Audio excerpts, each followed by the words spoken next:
June 25, Pecha de Peligro. June 25. Huwebes. Bukas ang Munggo. Ito na muna ngayon. Ayan. Gugulayin ko. Alam na, bulang lang aabutin ito. Mainit at pakulo ko na yan. Luto na.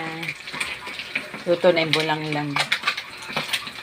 May mais, kalabasa, okra, sitaw, at saluyot. Maraming luya.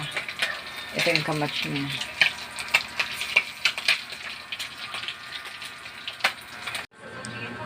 Pritong galunggong. Yan ang kombinasyon ng gulay ko. Sabay sa pagkain. Halos kalahati na. Almusal pa lang. Ito para sa tanghalian na. Mauubos na. Nagustuhan dito sa bahay. Mga kasama ko ni Ivy, ni Kisses. Galing school yan ang iniulam niya. Gustong gusto niya to. Meron ngayong fried chicken. Friday ngayon. Friday na naman. Kaya nakikiuso lang. Pero hindi talaga. Masarap ang munggo. Sinayempo lang pag Friday. May biho na naman siya. Pero lalagyan ko siya ng talbos ng kamote. Timplahan ko ng patis. Konti.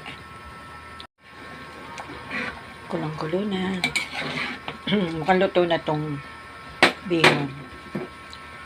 Tapos, pwede ko na ilagay ang talbos ng kamote.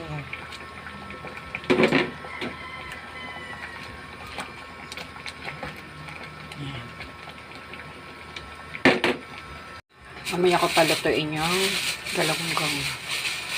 Ayun, galunggong. Linisin ko pa yan. Sariwa naman.